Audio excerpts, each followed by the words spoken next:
So the ultimate goal is how do we cut down the operational costs? Is there something we could do to bring down the time to results, decision-making capacity for the farmers? Can we be able to use technology as a method, as a way to enable farmers to do on-farm daily operations in a much more easy manner?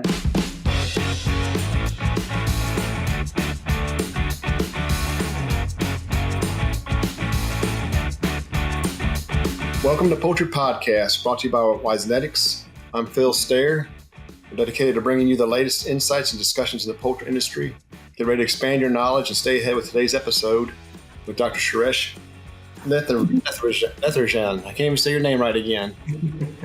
Suresh Neethirajan. There you go. I'm sorry. Well, go ahead and while you got the mic, go ahead and tell us about yourself, where you came from, your training, and where you are today. Sure. I got my training from Manitoba, University of Manitoba, did my master's and PhD. I moved around quite a bit. I was a faculty at the University of Guelph near Toronto for about 8 years in the biological engineering program, closely working with Ontario Veterinary College and Ontario Agricultural College scientists and researchers. And then I moved from Guelph to Wageningen in Netherlands, where I was a faculty for a couple of years. Then now back to Canada. So I'm an associate professor and a university research chair in digital livestock farming. I have a joint appointment between the Faculty of Agriculture and Faculty of Computer Science. So I get to supervise students with the computer science background, but also animal science and agriculture background, dabble both world, which is 100 kilometers apart in terms of the campus distance. So I'm quite enriching learning and mentoring experience in that aspect. And you're Dalhousie University in Nova Scotia, is that right? Yes. So yes, that's a different part of the world from where I am. But again, chickens are everywhere, right? That's what you're primarily working with is chickens now. Is that true? I work with primarily farm animals. I do laying hens, broilers, and of course cows as well as swine. So it's kind of broader, but primary focus is on poultry as well as dairy at the moment. Every poultry farmer worries about avian influenza. American Air Filter, with advanced filter technology to help keep barns safe from airborne disease, is teaming with J&D Manufacturing's ventilation experts, giving you more than just clean airflow. You're getting peace of mind. Together, American Air Filter and J&D help provide stronger protection, cleaner air, and healthier flocks. When every bird counts, count on your team of experts at J&D and American Air Filter. Learn more at jdaaf.com. Okay, so in terms of focus, you had a real long title there, digital farming sounded like. So tell us something about digital farming. So the ultimate goal is how do we cut down the operational costs? Is there something we could do to bring down the time to results, decision-making capacity for the farmers? Can we be able to use technology as a method, as a way to enable farmers to do on-farm daily operations in a much more easy manner? That's the ultimate goal. So we use different kinds of technologies, methods, and approaches via sensor technology, data, and artificial intelligence to help with that. How do we create sustainable profitability? At the same time, what are the things we could do to provide enriched quality of life for the birds when they are in the farming system? So it's both efficiency and welfare, which I would say are actually hand in hand. When you get one right, it should be right for the other one too. Exactly. But you're using computers. Is that what digital farming is, or what is digital farming? So we do use a variety of tools and platforms. For example, right now we have an ongoing project for developing iceberg indicators of welfare in laying hens. From day 1 until 56 weeks, we have been collecting data from several hundreds of birds using a variety of sensor technologies. We install cameras in the ceiling. We look at how the birds move around in terms of the locomotion and the activity indexes. We also use thermal camera to collect heat signatures at different parts of the body. So that's a second modality data. We use microphones to look at the acoustic signals, what kind of vocalization sound they make from day 1 until 56, 55 weeks every day. Continuously we record them. In addition to that, we also have a variety of sensors. We look at temperature, humidity, environmental air quality, ammonia, carbon dioxide in the system, how they are changing and fluctuating during the routine production cycle. And we combine all of these data. But when we look at the data, one is typically in a video format, which is typically in a MP4 file or a specific video footage file format. When we look at the sound file, they are in WAV file or a MP3 file. When we look at thermal imaging, they are entirely in different modality. If you use a FLIR camera or specific camera, they are not in a proper JPG or PNG image. They are in their own mode. But we can see the distribution of different heat signatures. For example, in the beak region, which is made of the keratin, versus the comb and the leg region, how the temperature varies. We are able to quantify them. We also, when we collect carbon dioxide and methane and ammonia-related data, along with temperature and humidity, they are sometimes in numbers, sometimes in percentages. So the data comes in different forms. So we use hardware component to collect the data, variety of sensor. But in addition to that, after we collect the data itself is in different forms and different shapes and different modes. And then we use algorithms and machine learning and deep learning to do cleaning. For example, when we record sound and vocalizations, there is always some background noise, humming, ventilation fan, and so on. Sometimes the staff and animal caretaker, they walk around, so they talk. We need to subtract. So there is a little bit of cleaning and pre-processing the data that happens. Then we need to establish a baseline value. If the animal is healthy, what exactly is the baseline? If the animal falls sick, if it goes through lameness or a certain disease challenges or external parameters that affect them, there is a certain anomaly, blip in those data. So we use algorithms and deep learning and machine learning coding to look at those, to analyze, and then we fuse them. We combine all of these information to develop critical insights. That's just one part, but we also work closely with behavioral scientists, animal physiology people, veterinarians, because whatever we want, we create an outcome in terms of a solution. We want to validate. Yes, it's scientifically validated. It has certain commercial feasibility as well as helping the farmers in a way that's not possible before.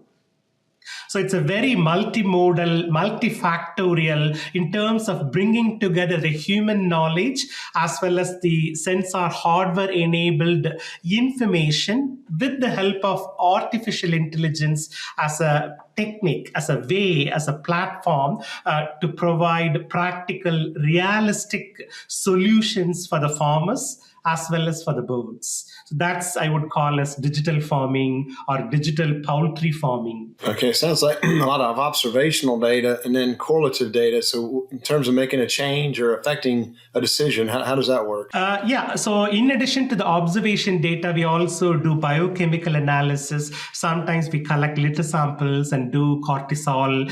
Sometimes we also collect blood samples from the birds, oral swab, and do ELISA and other biochemical analysis. We send them to the lab and collect the data. So we correlate. For example, if there is a change in we closely work with animal nutrition also. If there is a specific unique supplement or can seaweed be a good component to add as for feed in terms of reducing the emissions, or a specific phenol compound has to be changed. Can that play a significant role in keel bone of the bird? How do we assess it? Yes, we do biochemical analysis. Sometimes we work with microbiologists and microbiome specialists, but we also use the physiological data, health data to create a holistic view of better understanding and really knowing what exactly is going on with the bird. So again, going back to all that observational data, in terms of decision making, and do you see a change in inflection? Is there a point that says, this is normal, not normal? How do you use all this? It sounds like you get a lot of data, but how do you make a decision off all that data? Yes, yeah. So, for example, we also launched 2 mobile applications, mobile apps. Those are available for free of charge in both the Apple Play Store for iPhone users and also in the Android Play Store. One is called Cluck Talk, CLUCKTALK, Cluck Talk. Another app is called Cluckify. So what we have done is we have collected lots of vocalization data from a variety of birds at different age. Sometimes how does the mother hen talks to the chickling in a backyard coop? In industry, of course, there is no social imprinting process happens. As soon as the egg hatches, they come outside. There is no laying hen, and then it starts pecking and it looks at the other bird and then learn from others, and based on trial and error it learns this is food, this is not food, oh this is a friendly sound, oh that's a predator, maybe I have to be stay away, or I feel comfortable. That's how they make decisions in an industry scale. So we recorded a variety of sounds both in the backyard coop and also in the industry production, but also in a simulated experimental conditions in which we had both the laying hen and chicklings. And then sometimes we suddenly open an umbrella to induce a mild stress to see how they change a vocalization. We play a loud sound from a dog barking in an experimental condition and observe how the vocalization changes. And then in a baseline normal condition, when they are going in a healthy region, how the vocalization of the bird from day 1 up to 55 weeks of age, they change for laying hens. For about 3 to 4 months for broilers, how do they change? So we were quite astonished to see, for example, as a human being, we go through different, like a baby, toddler, infant, and then teenager, and then adult person. Like that, we go through different ages. When we go through puberty as a human being, our voice changes. We were able to see similar pattern for the birds, and we were able to even say correlate that with the age of both the broilers and laying hens. Hey, you know what? This is the time in which the bird is becoming a pullet. And then from pullet, it's becoming a adult hen. So we were able to come up with certain threshold based on the vocalization alone. We were also able to say, for example, if there is a low pathogenic strain was induced as an external stressor, how does that changes, the crackling sound in the vocal construction area.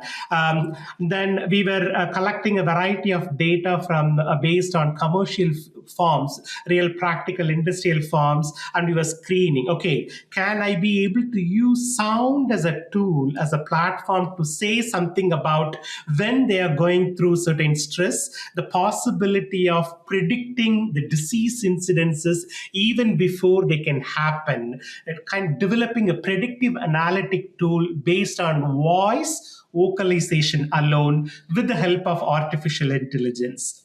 But again, we just didn't stop there. We were very curious. And then what we did was, because artificial intelligence is advancing so much, we used semantics, linguistics, and natural language processing and started decoding. Okay. I want to create a chicken translator in a way the humans can understand. English is a common language. There are so many languages in the world, but the passport, it does not matter whatever the country passport, it's always made in English because it's the common language for all countries in the world.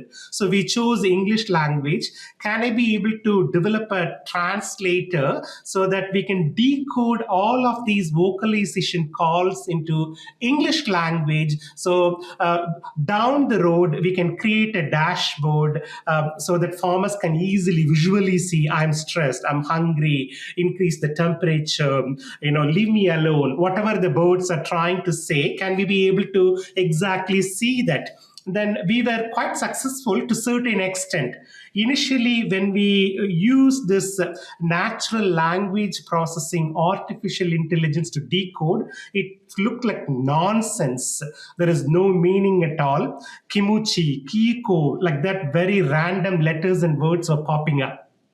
But when we put into context, then we were able to see, okay, the same number of words, same similar letters are constantly emerging. There is a rhythm. There is a pattern associated in terms of the vocalization. We were looking at the energy behind the sound the birds were making and how the pitch, the frequency, and the amplitude of these energy varies with respect to context and also, of course, with respect to the physiology and the age of the bird. Then we came up with a library, repertoire of clearly decoding the vocalization to be able to find out, or hey, you know what, if this happens, there is a likelihood 70 to 75% of probability that they're going to go through sickness in about 2 weeks. So it's more of a predictive way just based on vocalization. Poultry bioacoustics alone with the help of artificial intelligence and natural language processing. So this is a tool we have developed and currently further going through phase 2 of the tool development as we speak. So what's phase 2? I mean, this is all exciting to me. Again, I think, as an experienced production person, you walk through a house and there should be some noise. No noise is bad and too much noise is bad. But there is some noise, and it is very age dependent in what phase of production they're in. So very exciting that you now have a Rosetta Stone for chicken. I like that. Yeah, we call it Duolingo. Duolingo, okay. So what's phase 2? I mean, phase 1 was collecting it and making a language. What's phase 2? So we want to make it, because there is also, as you mentioned, the age-wise differences, the variabilities, breed-wise differences, either it's a lowman or a different breed, a broiler versus, laying hens. What are the unique variations? But down the road, the future is, can we be able to talk back to the bird? So the idea here is, I as a human being, I am the farmer, I'm the animal caretaker, there is a microphone, I make a sound. Hey guys, how are you doing? The translator records the sound and then convert that into the way the chickens can appreciate and comprehend. Cluck, squawk. Whatever that particular unique way, and then speak back and see if they can really respond. Can they appreciate and understand? Is there a way we could look at creating a bimodal two-way communication translator between the animal caretaker and the birds. So that the idea here is in the long term, we can improve the empathy and bonding between the farmers as well as the birds. So because their lifetime is so short, broilers, they're only a few months, laying hens maybe a year or 14, 15 months, depending on the breed and the context. So how do we create more enriched quality of life using technology as a way? Is there something we could do to improve? That's the ultimate goal as part of the phase 2. But again, it's a very long-term project. Natural Biologics is using cutting-edge science to dig deeper into the poultry health challenges you face. By gathering scientific evidence, they identify the most effective combinations of natural ingredients that improve animal health. Visit naturalbiologics.com/poultry to see the newest research in both turkeys and chickens. Okay, I guess just as being a veterinarian, I wonder too, think about other animal species with which we work, pets especially, and you have certain communication there. They can understand a limited vocabulary, and so there is an intellectual capacity limitation of any animal. And often it's said that a child rearing is like dog training. The first 3 years almost like training a dog, but then after that the children should grow past that. I don't know what the chicken human age equivalent is, but yeah, the animal cognition, especially the poultry bird cognition, is very interesting. Sometimes when we look at the Darwin's theory, in terms of evolution, it's a single cell amoeba, and then there is a fish, frog, bird, and then a snake, cow, monkey, chimpanzee, human beings. Like that, we can group the evolution in terms of consciousness, but also in terms of the cognitive capacity.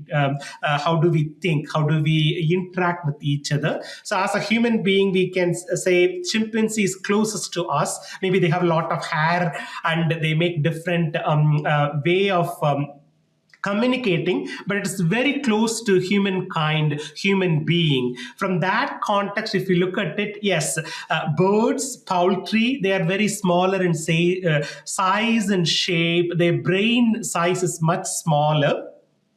But irrespective of that, we as human beings, with the help of technology, can we still be able to make an effort to understand them in the way they can comprehend?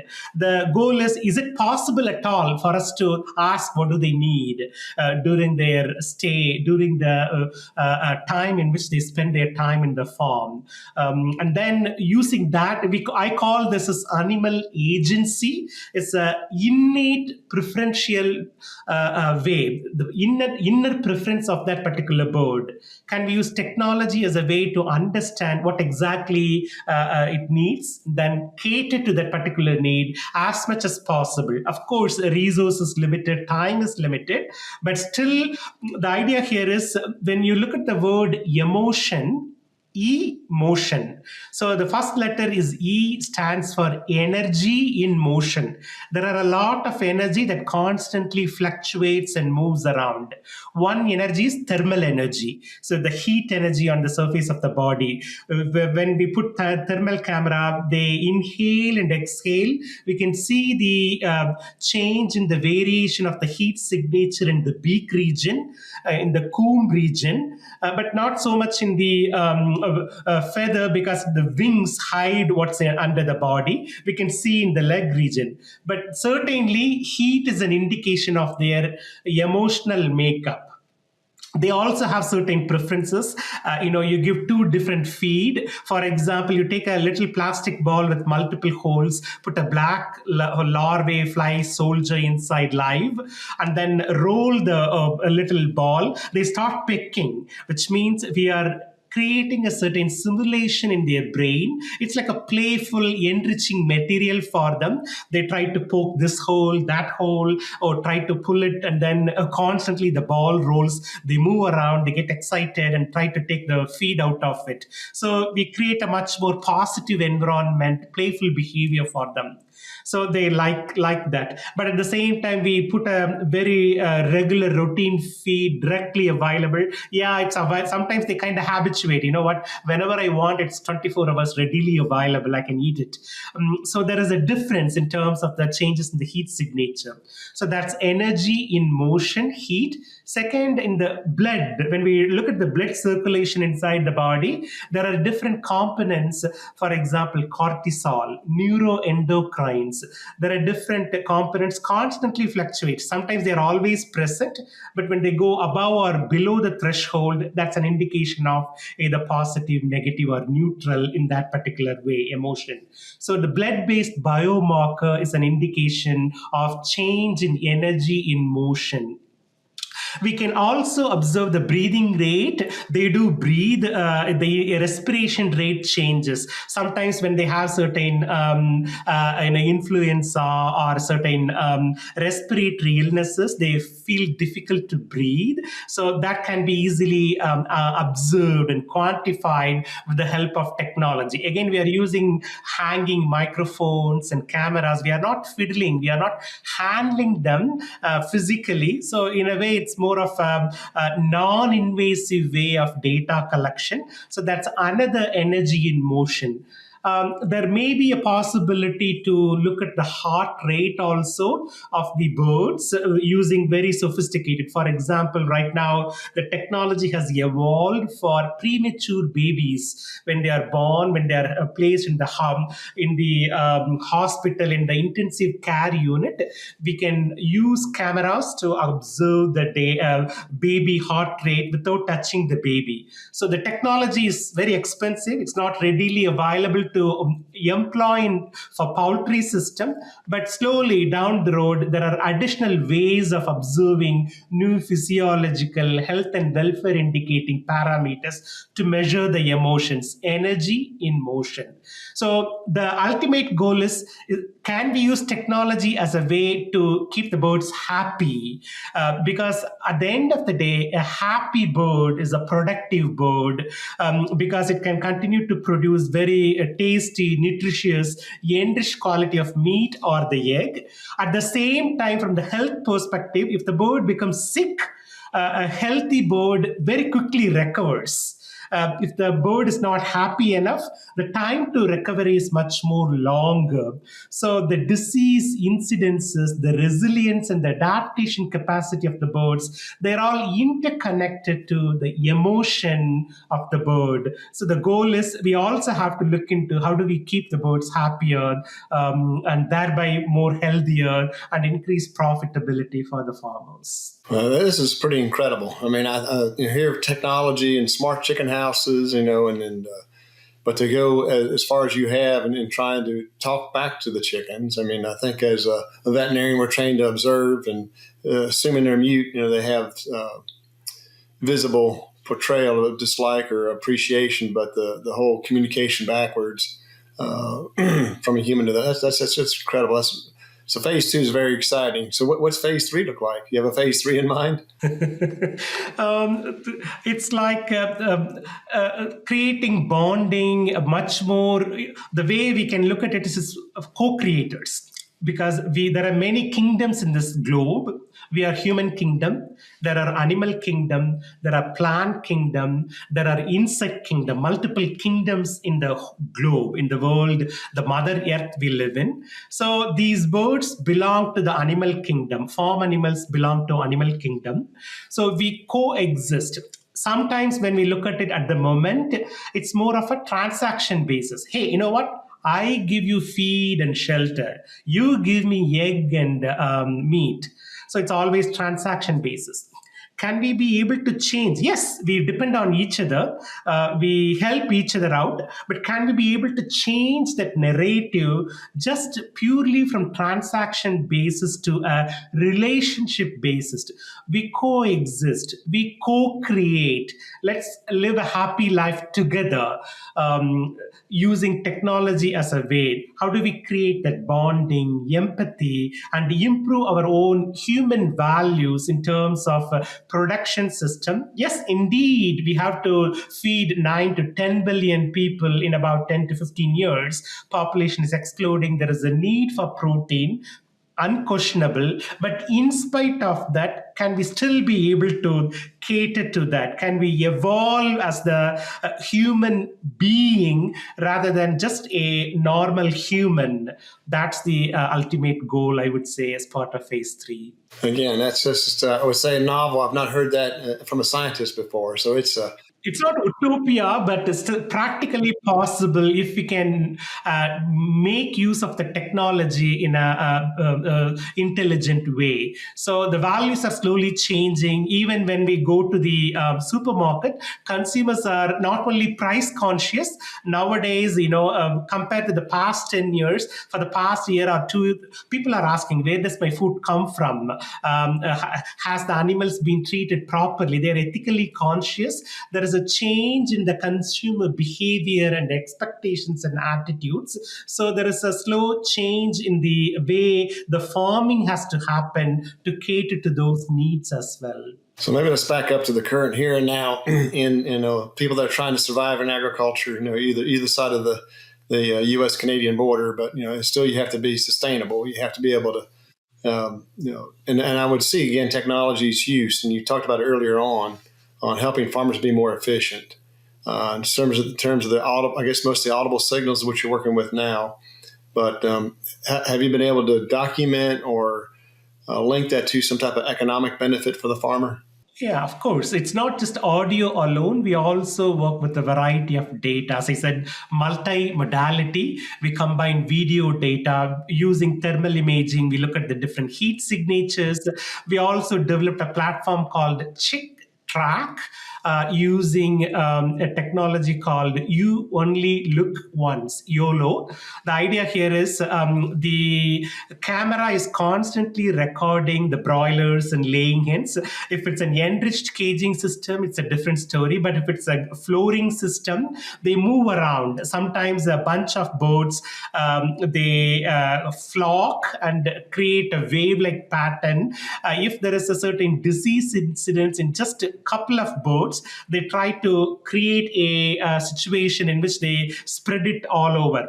Sometimes we also can look at, based on the way they walk, the gait analysis, we can say something about their bone health and also how the health is correlated to that. We are also able to say clearly about the aggressive behavior.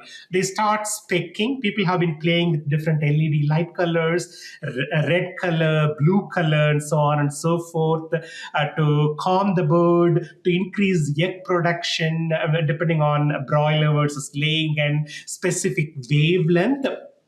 We also did a study using a variety of AI-based platform. Then we proposed a solution. Hey, you know what? Do not provide a universal one light system for the full floor. You divide the floor into zone and let the bird choose depending on their actual current need and migrate. This is not going to cost a lot, maybe smaller changes because you are basically changing the programming, but you are actually allowing the bird to make a choice in terms of migration, and thereby you can manipulate, manage the behavior in terms of enhancing the production capacity of the birds. So there are a variety of economic benefits associated by adopting the tools and platforms enabled by artificial intelligence. We are currently working on a technology called digital twin. That's a very interesting technology. So we use this technology to look at how the birds behave, what are the things that they go through, and we are also able to it's like a simulation or an avatar. How do the birds move around? What are the things that we can, it's like a virtual copy of a poultry flock or a barn. We can develop a digital twin for one bird or the whole poultry barn.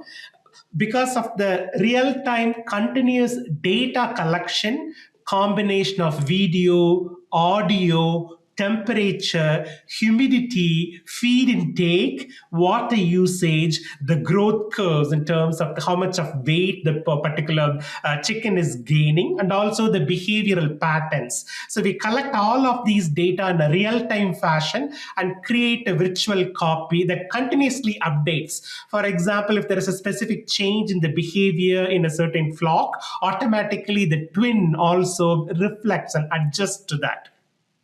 So it's more like a living computer model that exactly mirror what's happening with the birds every minute. So this technology has the potential to help the farmers, animal caretakers, and the industry personnel to predict the problems way early. It's more of a predictive early warning system. For example, we could also play with testing ideas.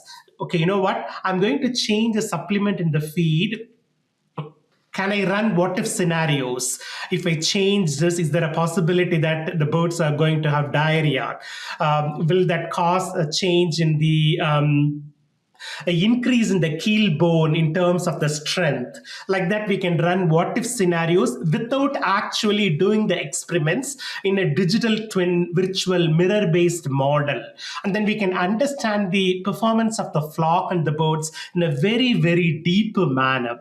There are also what we call as digital phenotyping. That's another project we are currently doing, because the artificial intelligence enabled cameras and sensors capture thousands of very subtle, tiny signals that we humans cannot easily track.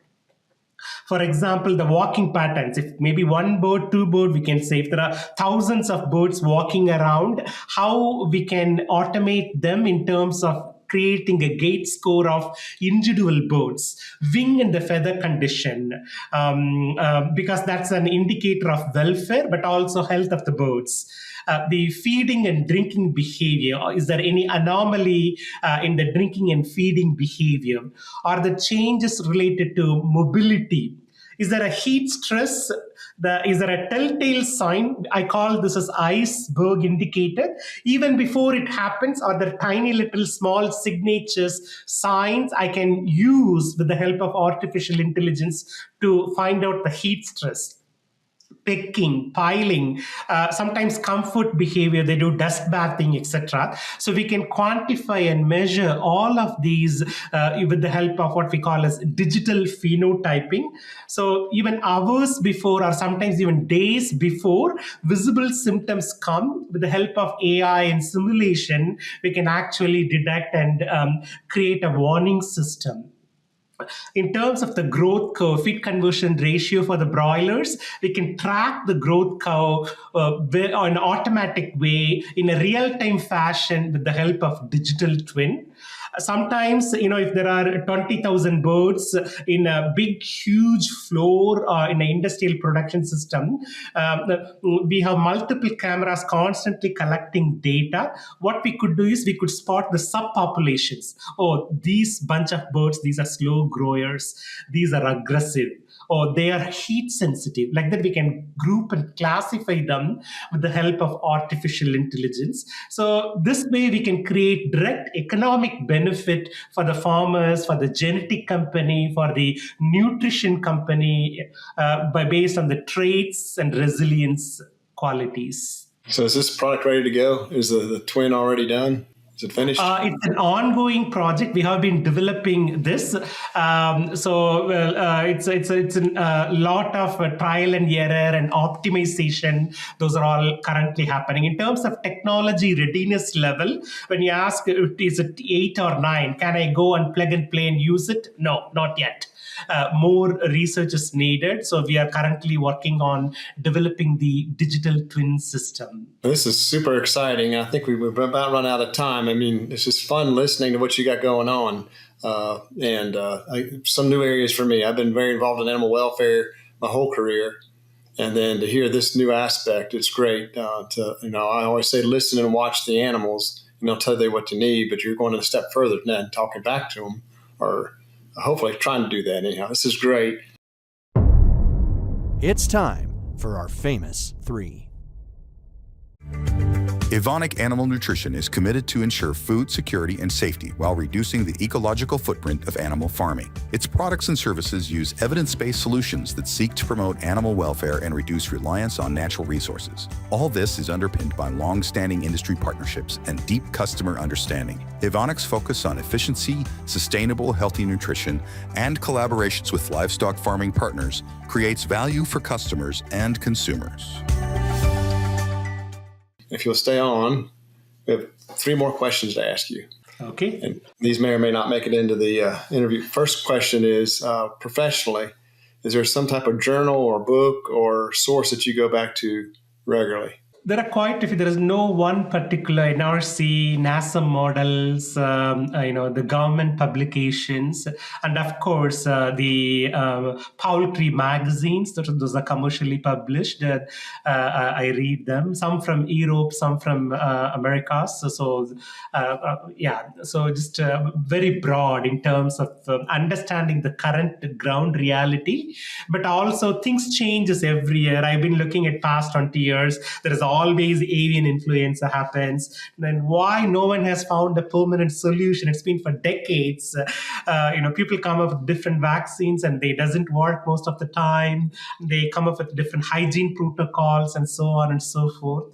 So I do tend to read quite a bit in terms of understanding from a variety of sources. Now, on a personal nature, is there a personal book or inspiration or podcast or something that you go back to, it gives you inspiration? I read quite a bit. For example, it changes every time. This past week, for past 2 weeks, I've been reading a author called Neville Goddard. He's more of a philosopher, positive thinking, manifestation. He's a Barbadian from Barbados, lived in New York for many years. Then I also follow some philosophy-oriented, some poetry books also I really enjoy. I can see that in your work. Yeah, you definitely have a philosophical perspective, which is it's just unique, really, in a scientific world. And then one more question is, I guess, with your students and whatnot, what do you tell folks to be successful in your field? What does it take to become like you?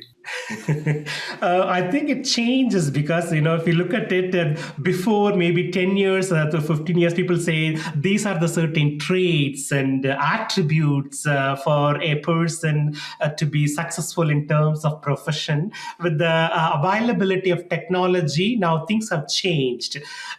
So it's more of a walk the talk. Does the person preaches something? Does the person follow that? Is there any alignment in terms of the inside and outside? The more the alignment, the better. So this can be labeled and named in different ways, different attributes and traits. But to simply put it, more alignment, inner and outer values and behavior. That's very good. I get that too from what you're saying. But with this, we're going to probably wrap it up. So this concludes another episode of Poultry Podcast, presented by Wisenetics. Thank you for joining us today. And don't forget to subscribe to our podcast to stay ahead on future episodes. If you enjoyed today's episode, please leave us a review. Your feedback is invaluable. Until next time, this is Phil Stair from Poultry Podcast signing off.